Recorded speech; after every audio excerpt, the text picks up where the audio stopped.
सभी का आपके अपने YouTube चैनल पर स्वागत है। सभी को मेरा राधे राधे। आज हम श्रवण करेंगे श्री पुरुषोत्तम मास की महात्म्य कथा अध्याय 7 का। उम्मीद है इससे पहले के अध्यायों को आपने हमारे चैनल पर जरूर सुना होगा। आज के इस अध्याय में श्री कृष्ण भगवान का अधिक मास को अपने पुरुषोत्तम स्वरूप को देने का वर्णन है। तो चलिए रसपान करते हैं आज के अध्याय का। सूत जी बोले, हे तपोधन, आप लोगों ने जो भी प्रश्न किया है वही प्रश्न नारद ने नारायण से किया था, तो जो भी उत्तर नारायण ने दिया वही मैं आप लोगों से कहता हूँ। नारद जी बोले, विष्णु ने अधिमास का अपार दुख निवेदन करके जब मौन धारण किया, तब हे बद्रीपते, पुरुषोत्तम ने क्या किया सो इस समय आप हमसे कहिए। श्री नारायण बोले,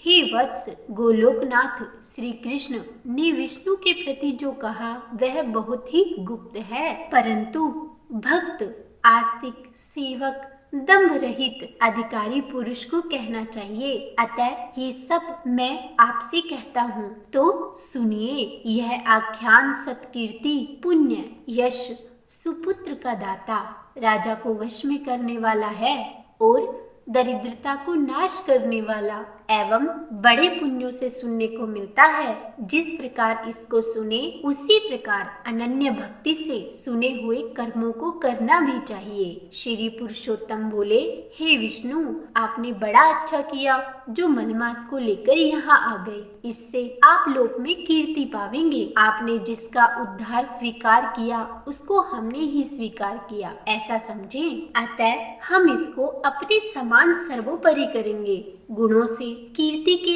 अनुभव से, षडेश्वर्य से, पराक्रम से, भक्तों के वर देने से और जो भी मेरे गुण हैं उनसे मैं पुरुषोत्तम जैसे लोक में प्रसिद्ध हूँ, वैसे ही यह मलमास भी लोकों में पुरुषोत्तम करके प्रसिद्ध होगा। मेरे में जितने गुण हैं वे सब आज से मैंने इसको दे दिए। पुरुषोत्तम जो मेरा नाम लोक तथा वेद में प्रसिद्ध है, वह भी आपकी प्रसन्नता का अर्थ आज मैंने इसे दे दिया। हे मधुसूदन, आज से मैं इस अधिमास का स्वामी भी हुआ। इसके पुरुषोत्तम इस नाम से सब जगत पवित्र होगा। मेरी समानता पाकर यह अधिमास सब मासों का राजा होगा।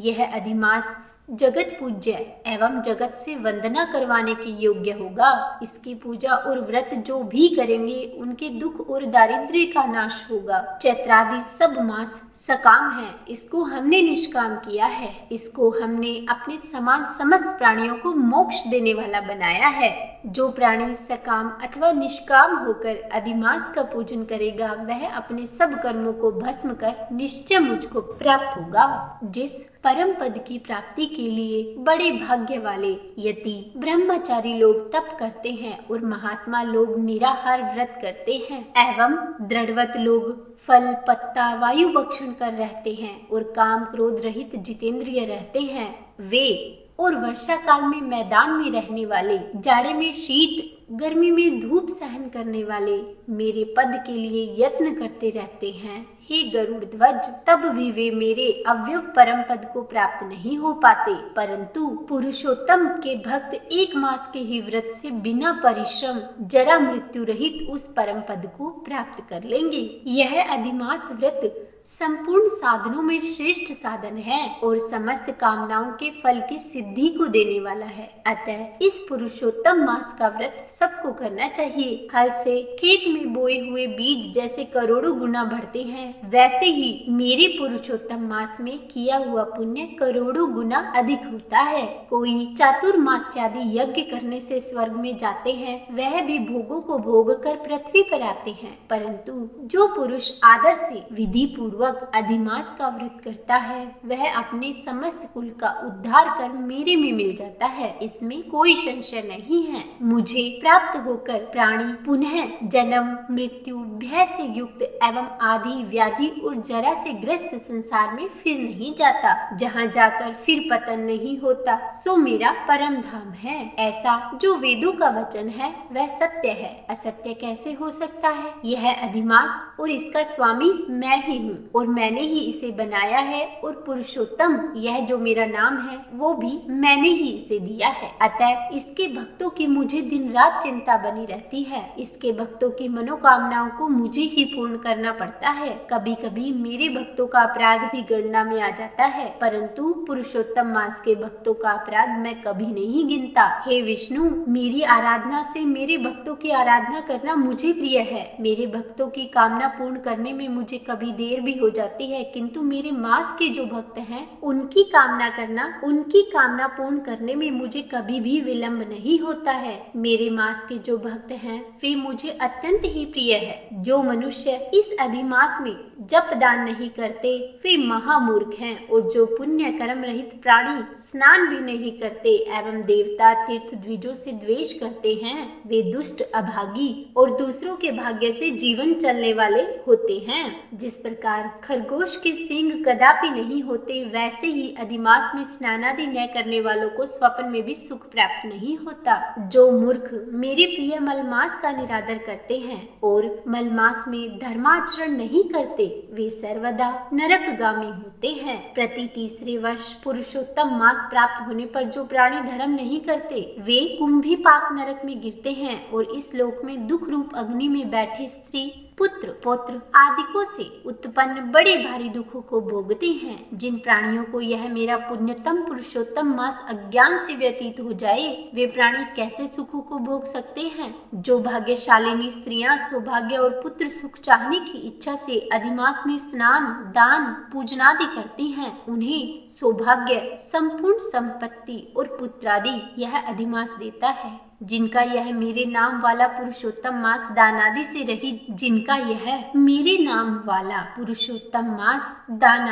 रहित बीत जाता है उनके अनुकूल मैं नहीं रहता, और न उन्हें पति सुख प्राप्त होता है। भाई पुत्र धनों का सुख तो उन्हें स्वप्न में भी दुर्लभ है। अतः विशेष करके सब प्राणियों को अधिमास में स्नान पूजा जप आदि और विशेष करके शक्ति के अनुसार दान अवश्य करना चाहिए। जो मनुष्य इस पुरुषोत्तम मास में भक्ति पूर्वक मेरा पूजन करते हैं वे धन पुत्र और अनेक सुखों को भोग कर पुनः गोलोक के वासी होते हैं। मेरी आज्ञा से सब जन मेरे अधिमास का पूजन करेंगे। मैंने सब मासों में उत्तम मास इसे बनाया है, इसलिए अधिमास की चिंता त्याग कर हे रमापते आप इस अतुलनीय पुरुषोत्तम मास को साथ लेकर अपने वैकुंठ में जाओ। श्री नारायण बोले। इस प्रकार भगवान श्री कृष्ण के मुख से रसिक वचन सुनकर विष्णु अत्यंत प्रसन्नता पूर्वक इस मलमास को अपने साथ लेकर नूतन जलधर के समान श्याम भगवान श्री कृष्ण को प्रणाम कर गरुड़ पर सवार होकर शीघ्र ही वैकुंठ के प्रति चल दिए। वैकुंठ पहुंचने के बाद जो कुछ भी हुआ उसका वृतांत आप अगले अध्याय में सुनेंगे। उम्मीद है आज की कथा आपको पसंद आई होगी। अगर वीडियो अच्छी लगी हो तो लाइक जरूर कीजिएगा और कमेंट में राधे राधे लिखना बिल्कुल भी मत भूलिएगा। और अगर आप हमारे चैनल पर नए हैं तो सब्सक्राइब करना भी मत भूलिएगा। तो बोलिए श्री कृष्ण भगवान की जय।